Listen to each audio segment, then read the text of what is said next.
Good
evening, students. I hope you are able to hear me, right? Yes, sir. Okay. So what was the topic we were discussing yesterday? We completed the perpendicular axis theorem, sir. Okay, parallel and perpendicular axis theorem, right? Yes, sir, we completed.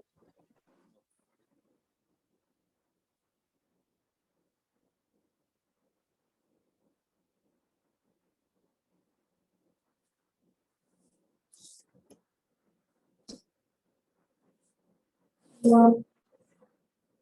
Okay, now we'll go to the next part of the chapter, that is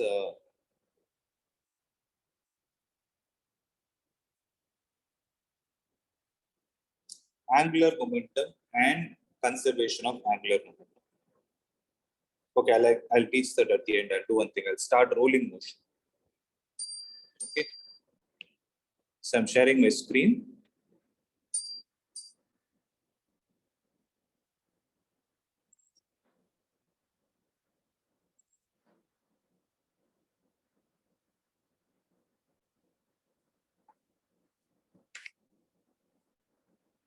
So listen. So the topic that we are going to discuss now is called as rolling motion. Please write it down. Okay. So as the name suggests, rolling motion is. So before I tell, can you guys Sir, tell me what I'm the not rolling? able to see your screen, sir. Okay. Let me try it again. Are you able to see now? Yes, sir. Yeah. Okay. So the topic is rolling motion. Before I explain, you guys tell me what does rolling motion mean? What is your understanding of rolling motion?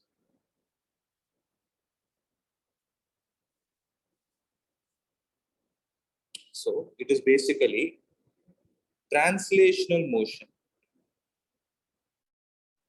plus rotational motion. Right. So what do we mean by this? Let me show you.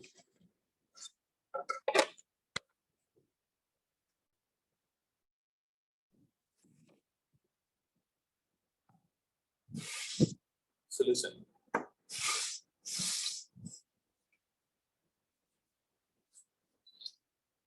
So I have this water bottle in my hand, right?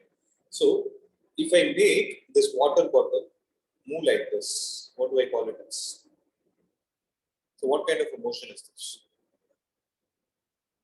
It is having a linear motion, right? So what is the name of this motion? I can call it as a translatory motion, right? Suppose this bottle is revolving like this about its own axis. So the axis is like this, and it is revolving about its own axis. Then this is called as rotational motion, pure rotational motion. But if I keep this bottle in such a way where it is rotating as well as getting translated, then I can say that this bottle is rolling. Are you able to understand what I'm trying to say? Am I clear? Yes, sir. Right. So rotational motion, translational motion, the combination of these two put together is what we call it as rolling motion. So now the topic that we are going to discuss is rolling motion. Sometimes it is also referred to as pure rolling motion. Okay. So there are some important points I wanted to convey. See, whenever an object is rotating, okay, is this a solid or any other form? What form of a matter is this? It's obviously a solid, right? Solid. Solid. So when it is revolving, what will happen is, if this bottle, if it is revolving with an angular velocity omega, if it is revolving with an angular velocity omega, then every particle associated, I repeat, every particle which is associated with this solid, whether it is on the outer surface or inner surface, will have the same angular velocity omega. Please write it down. Please write down this point. If an object is revolving with an angular velocity omega, if an object is revolving with an angular velocity omega, every particle present on that object will revolve with the same angular velocity omega. Please write it. Okay, provided it is a rigid body.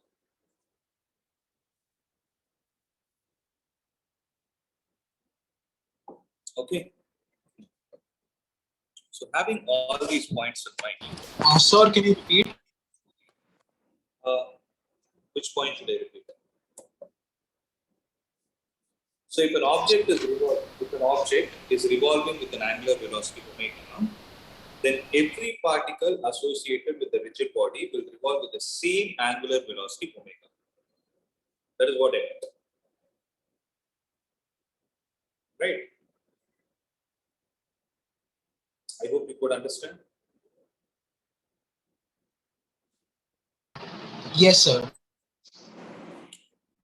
So moving on to the next part. Listen. So before I explain this rolling motion, with the point that I've explained, I'm going to derive something. Observe, okay. Let us say this is a rigid object. What is this? This is some rigid body and it is revolving with an angular velocity omega. Okay. Then every particle on this will revolve with the same angular velocity omega, right? So from here, listen to this carefully. From here, let's say this distance is r1. From the center, let's say this distance is r2. From here, let's say this distance is r3, r4, and let me call the nth particle's distance as rn. Okay. Now, I've taken n particle system into consideration. Let us say this rigid body is made up of n particles. Okay. If these n particles are taken and the distances are taken into consideration, then these are all the following points I can note. Angular velocity of particle, or I will say angular velocity of the object, is omega. Then what I can say is angular velocity of every particle in the system is also omega, right? But linear velocity of each particle will change according to the distance from center or distance from axis of rotation to the particle. Okay, we know that. So WKT stands for, we know that V is equal to R omega. I hope you guys are familiar with this formula, right? Now, velocity of the first particle will be R1 omega 1. Am I right?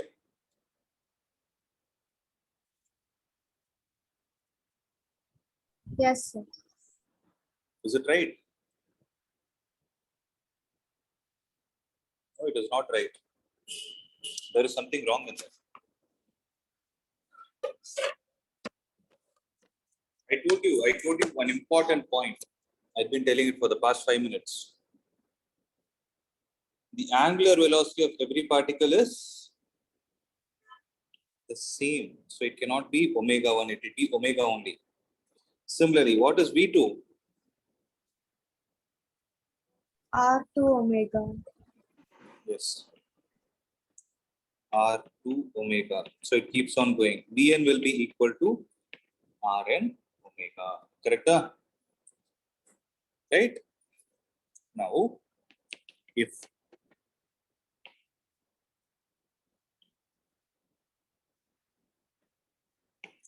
mass of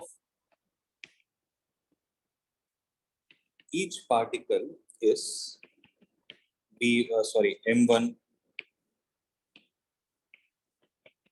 m2, so on. Let's say it is mn.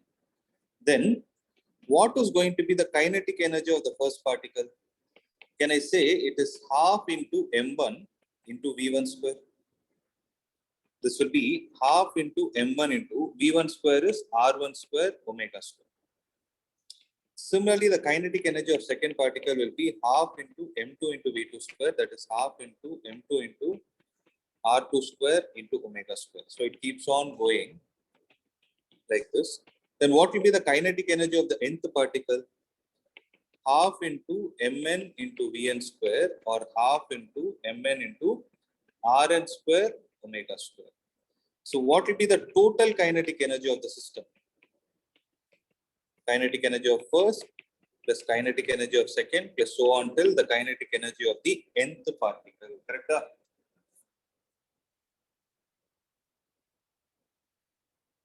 Right.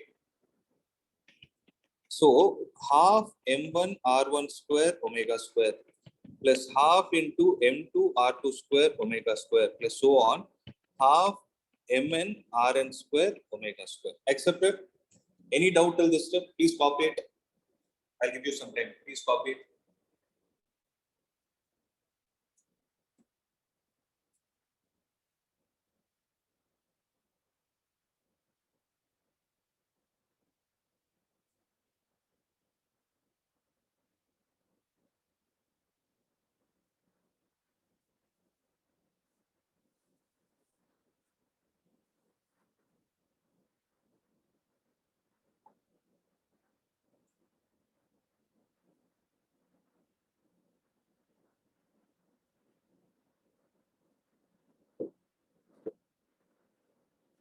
Right? Shall I proceed? So this will be half into, if I take out omega square, it will be m1 r1 square plus m2 r2 square plus so on till mn rn square. Half omega square into, see what does m1 r1 square with respect to this object mean? So if this is the first particle m1, mass of an object into square of the distance will give you what physical quantity?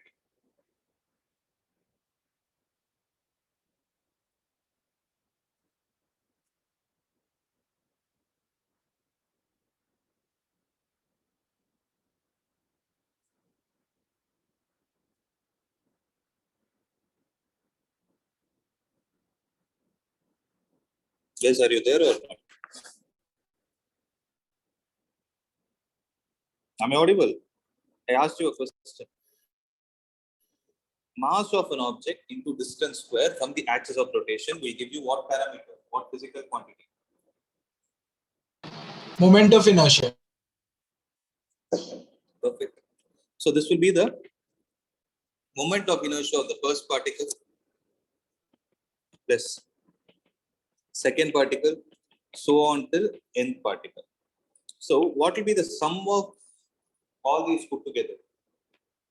It will be the moment of inertia of the object which is in rotation. Can I say something like this? So the kinetic energy is equal to, if I have to be more specific, the better way of writing it is half I omega square. Am I clear, guys? So this is the kinetic energy of the particle. Right? This is what some books refer to it as rotational kinetic energy. Basically, what is the formula for kinetic energy? Half mv square. See, by now I hope you would have understood. In translatory motion, F is equal to ma. In rotation motion, torque is equal to I alpha. So, when it is translatory force, when it is rotational, force is replaced with torque. Correct?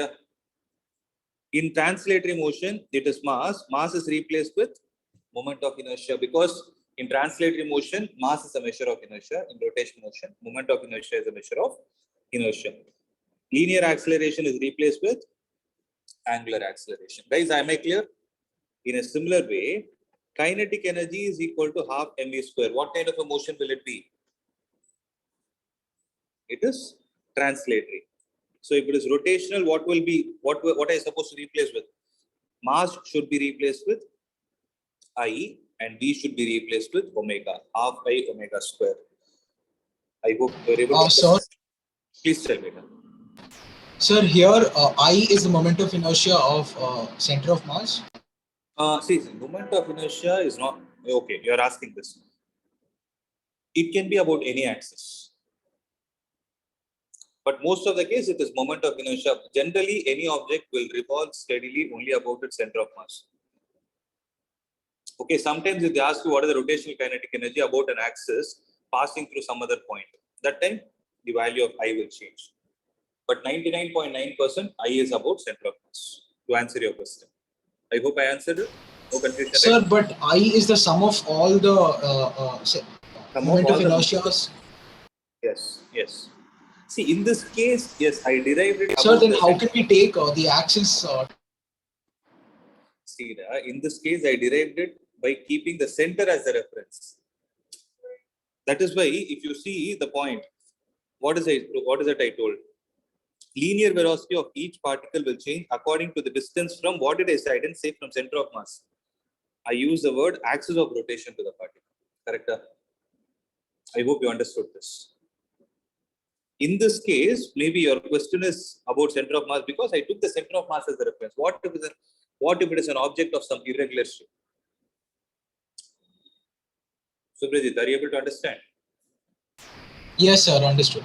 Okay. See, if it is some object of irregular shape, still we take the moment of inertia into consideration to measure the kinetic energy, rotational kinetic energy. But the moment of inertia you're trying to define, see, that is why I told you, right?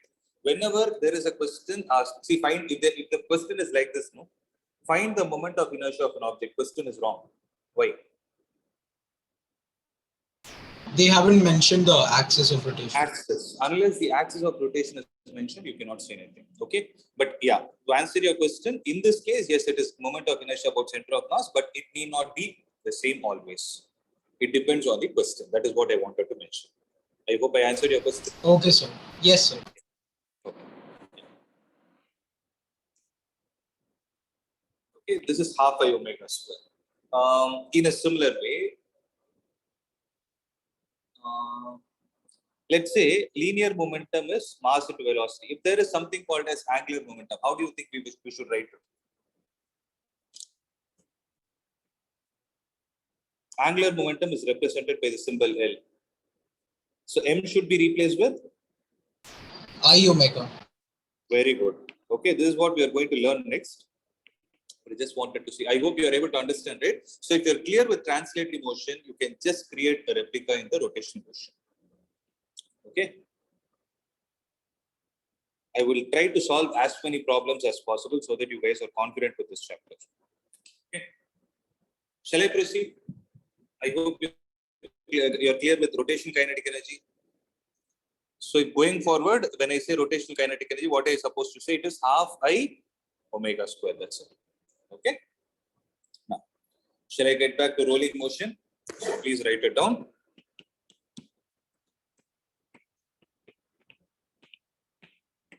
The heading is rolling motion. So rolling motion is a combined translational and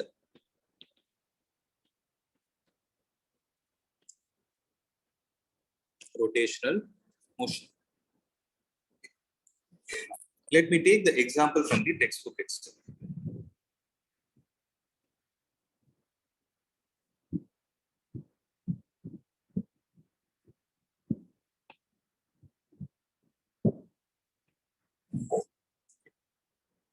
Listen.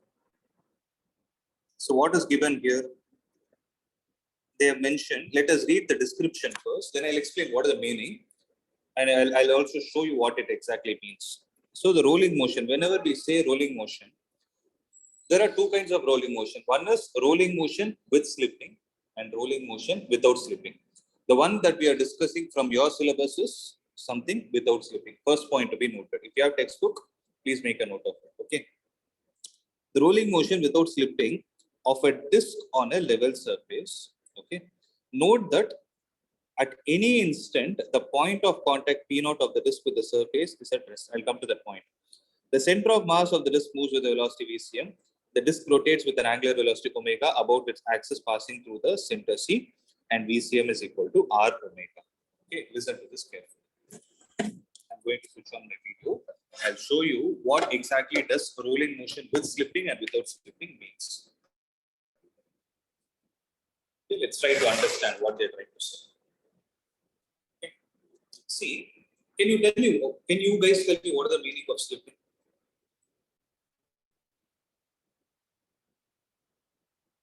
What is it you understand from the concept of slipping?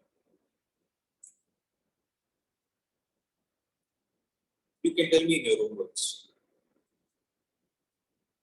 Okay, let me put the question like this. Sir, when there is absence of friction. Absence of friction. Okay. Anything else?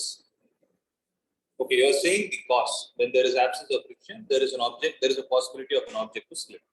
Okay, let me rephrase the question. When I say slipping, is it going to be a translatory motion or a rotation motion?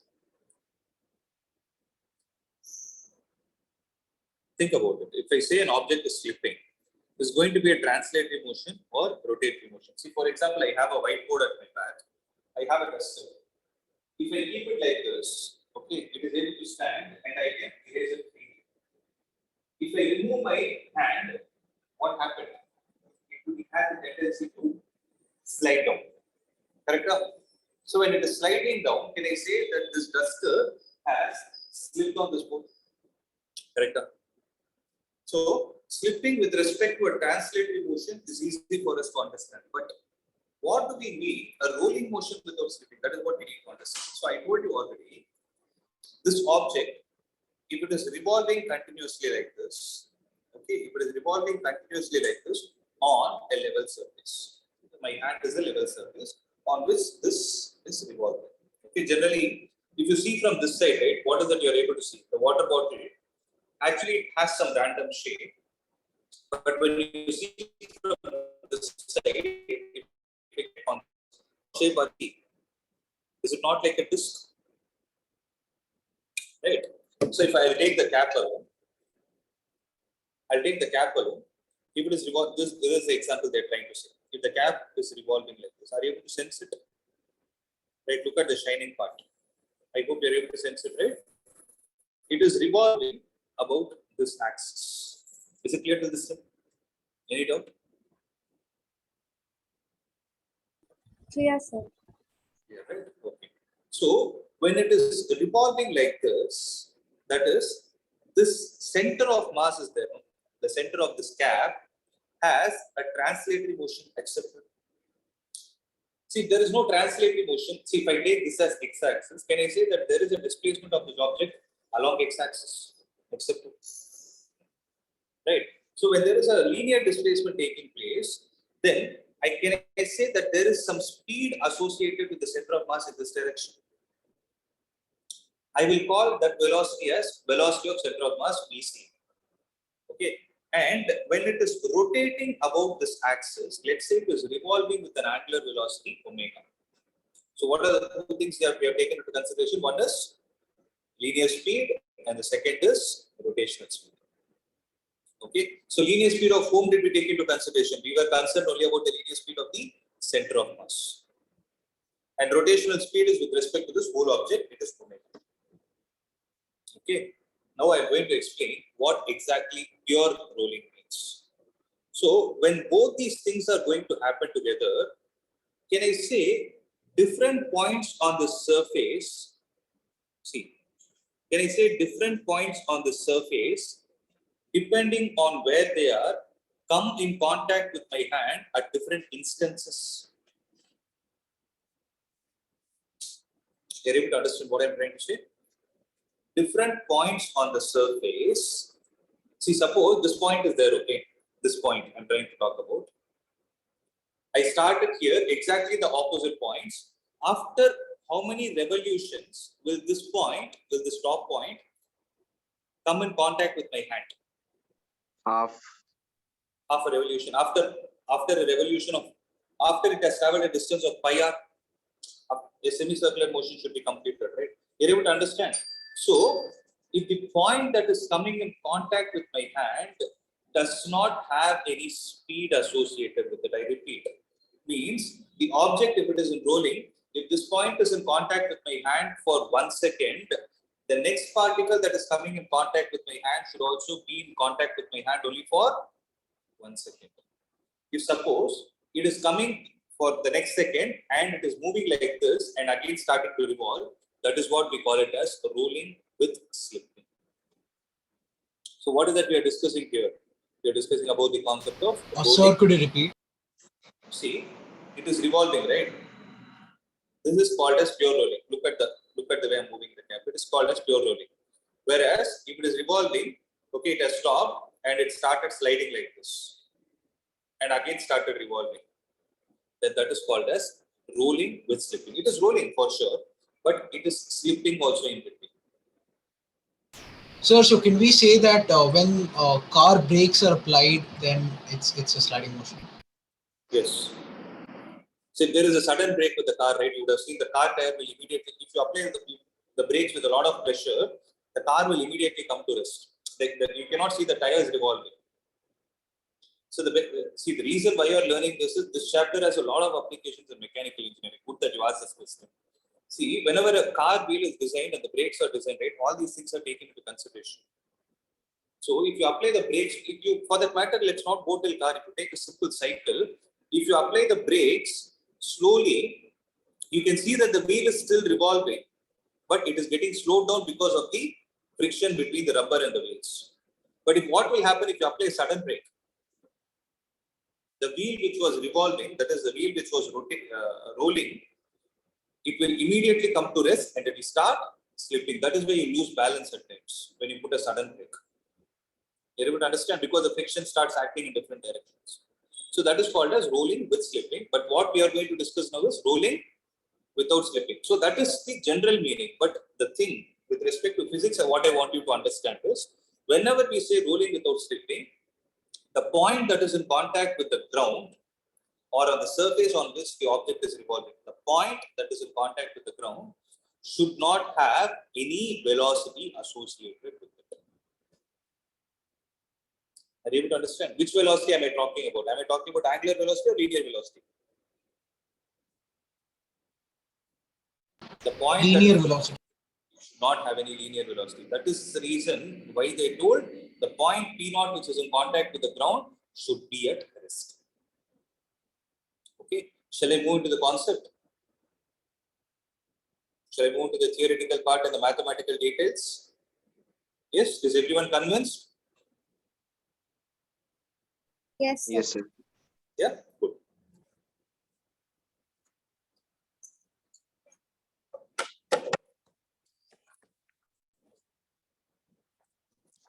So now you try to read it again, you will understand it better. Rolling motion without slipping of a disc on a level surface. Note that at any instant, the point of contact of the disc with the surface is at rest.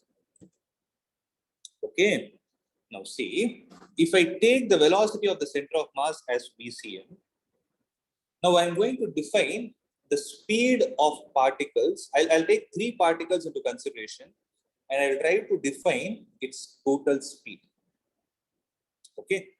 Remember, the object is revolving with an angular velocity omega. So when this disk is revolving with angular velocity omega, what will be the angular velocity of P0? Tell me. If the whole disk is having an angular velocity of omega, what will be the angular velocity of point P0?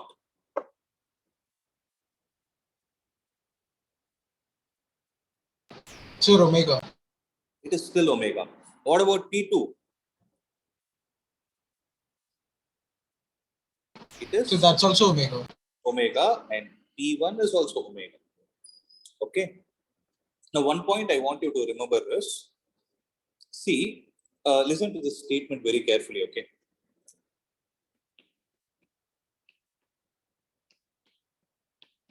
Rotational motion and circular motion. What is the difference between these two?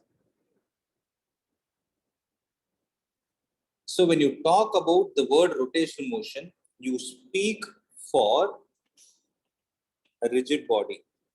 Whereas when you talk about a circular motion, you talk about a point object. There is a reason why I'm saying this, okay? Listen to this carefully. If I ask you about the disk, will you say that the disk is in circular motion or rotational motion? I repeat. Rotation. Rotational Yes. motion. The disk is in rotational motion.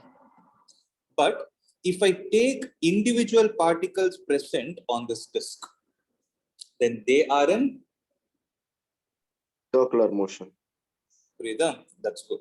So the points are in circular motion. Okay, you can ask me, sir, why are you telling no? I'll tell you. Points are in circular motion. The reason why I told is, if there is an object revolving like this in a circular motion with respect to the center, let's say the angular velocity of the particle is omega, then the linear velocity of that particle is always measured tangential to it. I hope you remember this. This I've already discussed in the case of circular motion. So you're writing that V is equal to R omega, right? This V is actually a tangential velocity. I just wanted to put this concept in your mind again. So what velocity is it? It is tangential velocity. I hope you guys are making a note along with me. Right? Yes. No. So velocity of center of mass is Vc. Now, if I ask you, what is the velocity of particle at C? What will your answer be? So the particle at C, I'll give you options. Does it have only translatory velocity? Does it have only rotational velocity? Does it have translatory plus rotational velocity? None of the above.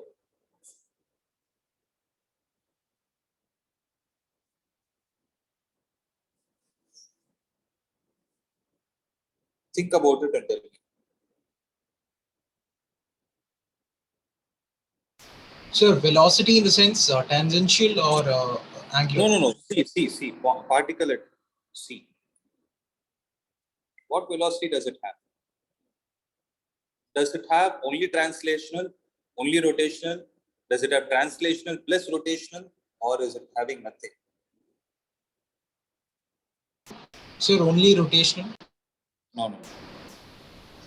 It is only translational, because this particle will also revolve with will also have an angular velocity omega. But see, whenever you need to define an angular, I need to make a correction. Sorry. Whenever you need to make an angular velocity omega, you need to ensure that the particle is having some distance from the axis of rotation at least. So if you take point C, it is the axis of rotation. So velocity of the particle at C is only translatory. Please make a note. This can be a 1 mark question. It is only translatory. Now, velocity, see, after I explain this, you will get better clarity. Velocity of particle at P1, what is it? So if I call it as V1, listen to this guys. If I call it as V1, then V1 will be a combination of translational plus rotational. Correct? So what is the translatory velocity that this particle P1 will attain? It is the same BCM.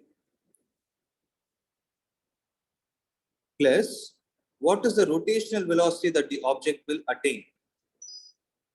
It is this distance. How much is this distance, guys? If I take the radius of this to be capital R, it is going to be R into omega. You're able to understand what I'm trying to say?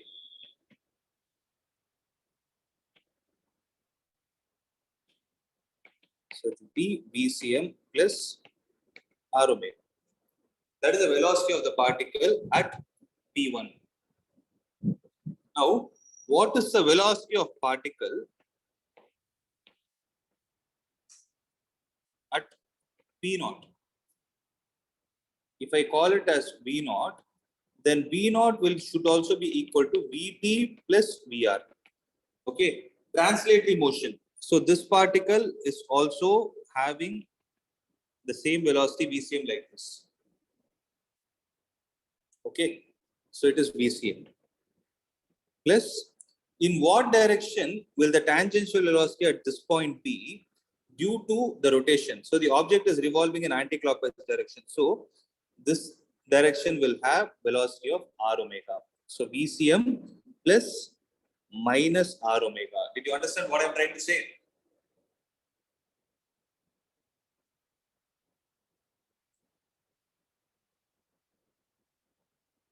Right. So V naught will have VCM plus, VCM minus r omega. But what should be the velocity of the particle at P naught for it to not slip? For P naught to not slip, what should be the value of V naught? It should be equal to 0. 0. So VCM minus r omega is equal to 0 implies VCM is equal to r omega. Though this equation looks simple, this is the condition for pure rolling. Means this is what we are going to use in the problems. So what do I mean by pure rolling? Rolling without slipping is also called as pure rolling. Sir, Please tell me. sir, could you repeat how it's not? Could you tell me how? I didn't get you. Could you tell me how it is?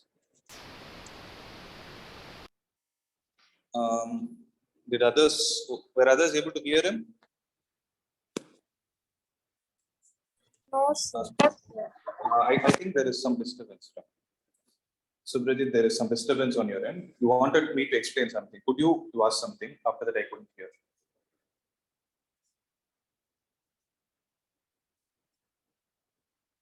Others, is there any doubt that you guys have? So this is what we call it as the condition for pure running. Please make an important note of this. Sir, Suprajit has put in chat.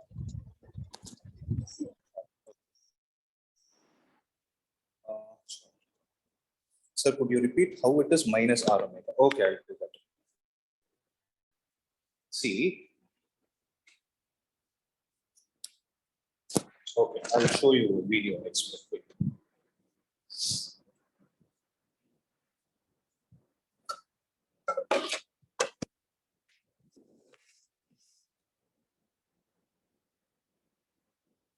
Sir, ask you some questions. You people tell me. Okay? See, if this object is revolving in this direction, okay, it is revolving in this direction. Okay. If it is, see, what is that? What is the direction you people are able to see? Is it clockwise or anti-clockwise? Anti-clockwise. Anti-clockwise, right? So if I take a particle here, okay, this particle will have the same angular velocity omega accepted. Right? Now, what is going to be the linear speed of this particle due to the angular velocity? We know that V is equal to r omega. Correct? Where r is what? R is the radius of that circular track. So if I take this as the center, this distance is capital R. This object has a tendency to move in this direction. See, though it is revolving, if this particle is able to come out of the surface, okay, if this particle is able to come out of the surface, you give a velocity in this direction, it will tend to move in this direction. Means if you try to rotate it like this,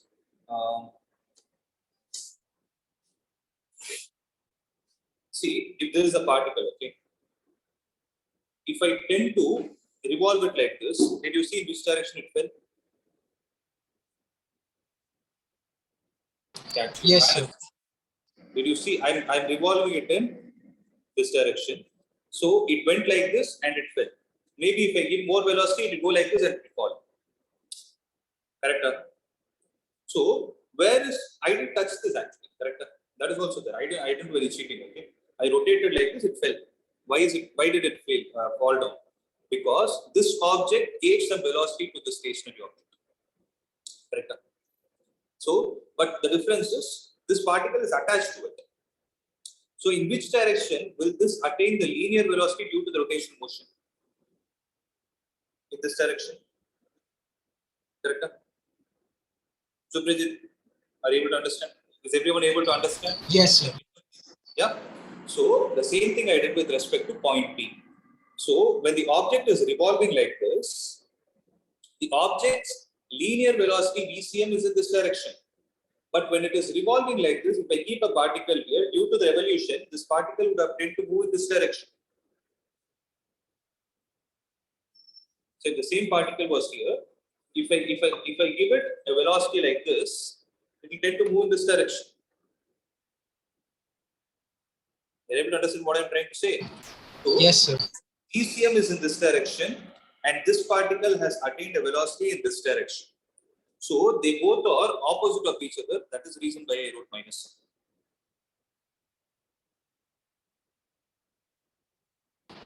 Okay, sir. Got it. Got it? Yeah. So, sir, basically, omega is not negative. It's just that V is negative. That's why we are writing as With negative. reference to one velocity, if the other direction is opposite, we took it as negative. That's it. Okay, sir. Got it.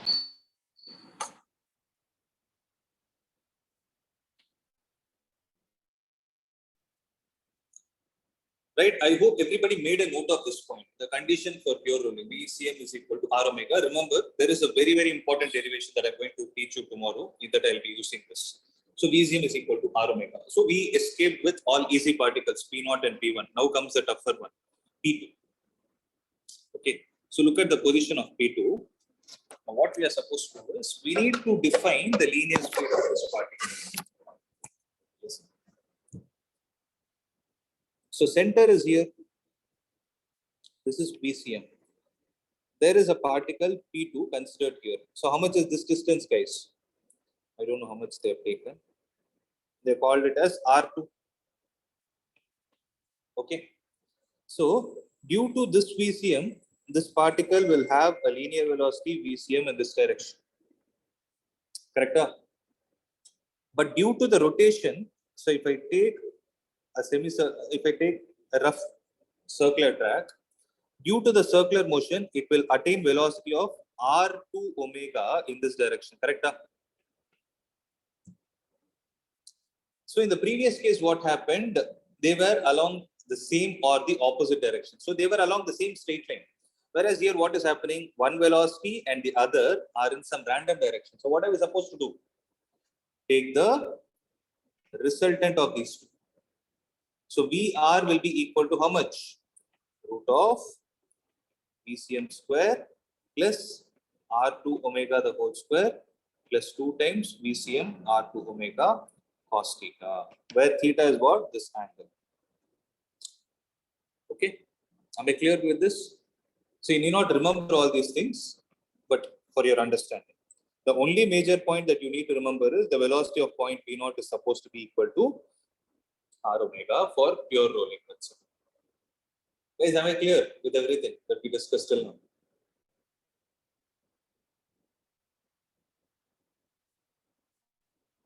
Yes, sir. Okay. So this is all about the pure rolling condition. Okay. The other point that I would like to mention here is something called as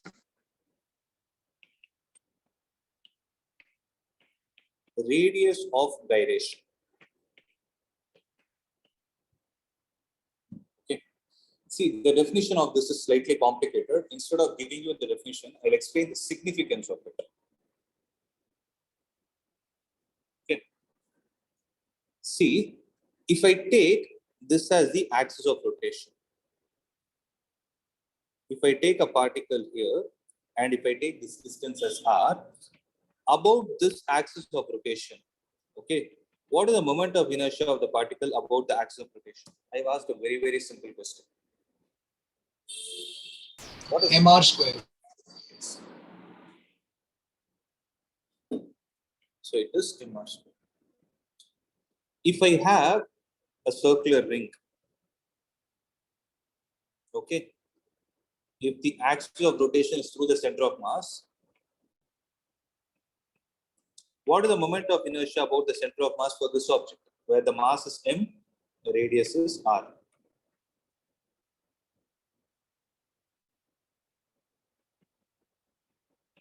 It is mr square. Correct? For a disk, moment of inertia about the center of mass is, you can look at the textbook and tell me as of now. It is mr square divided by 2. For a sphere, moment of inertia about the center of mass is how much? It's a solid sphere, by the way. 2 by 5 mr square. Guys, are you there with me? Are you able to understand what I'm trying to say?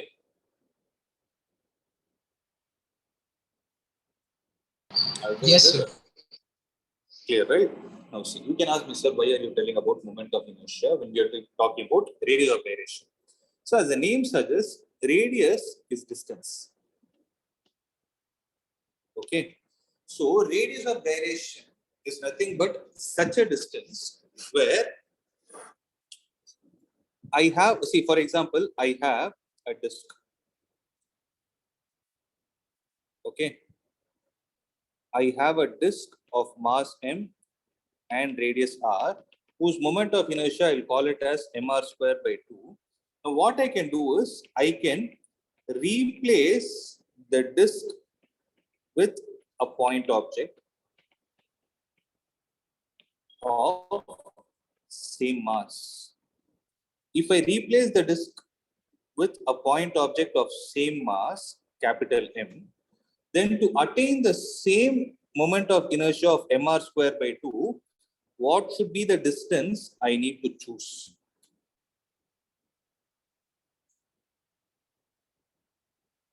Okay. So if this capital M represents point R by root 2. Yes. So how did you get mk square is equal to mr square by 2? So they both will get cancelled. K will be equal to r by root 2. So this r by root 2 is called as radius of gyration of a disk. So are you able to understand what I'm trying to say? Means if you have a solid object in your hand, if you need to replace that solid object with what? If you need to replace that solid object with a point object of what mass? Of the same mass, you need to choose a particular distance from the axis of rotation where the moment of inertia of that point mass is exactly the same as the moment of inertia of that solid mass. And that distance is what is called as the radius of gyration. Clear, guys? Similarly, so that's the significance, that's it. Now, if I ask you, what is the radius of gyration of a solid sphere? What would you say? Radius of gyration of a solid sphere, how much is it?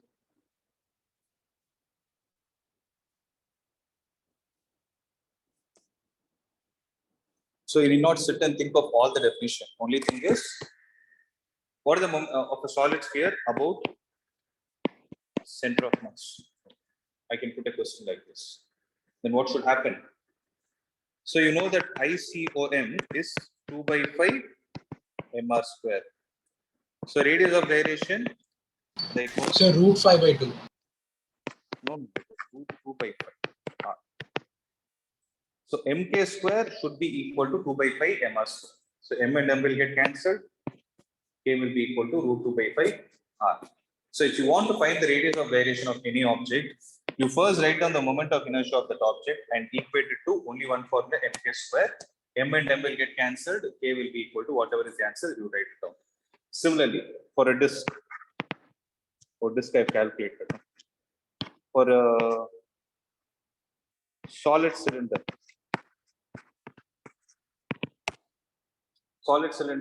about the center of mass. Look at the table and tell me what we are supposed to do. Mk square should be equal to solid cylinder, it is mr square by 2. M and m will get cancelled. K will be equal to r divided by 2. You are able to understand? Am I clear with the concept of radius of gyration? You understood how to calculate? Sir, could you scroll up? Sure. Till where? Till here? No, sir, more up, sir.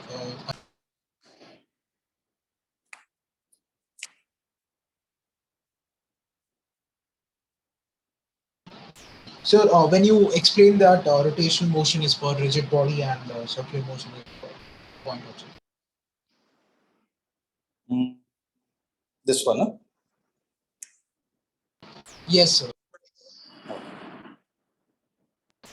Yes, sir. Sir, here if we consider the point C, the angular velocity should be 0, right? Yeah, angular velocity will not be there because the particle will not tend to revolve.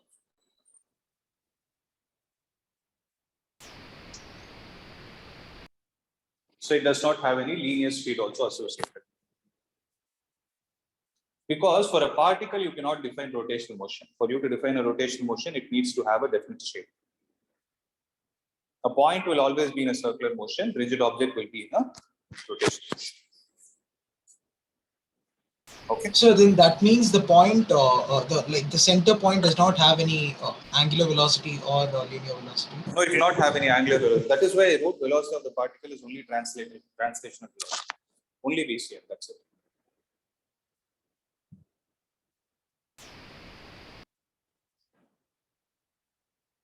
Okay. See, this is a slightly tricky concept.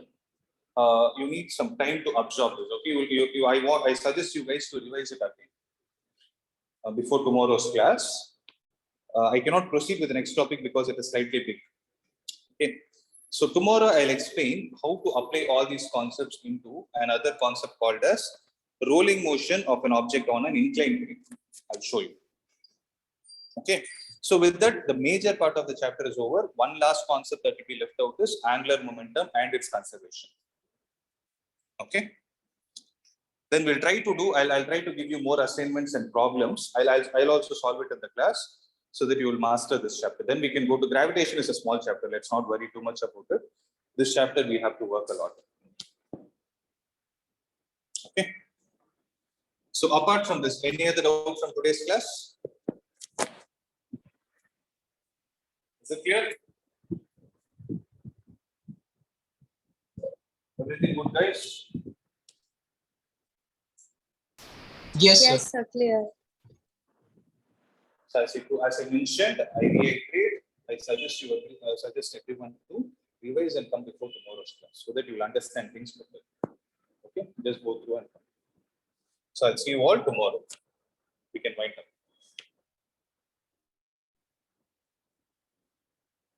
Thank you, sir. Yeah.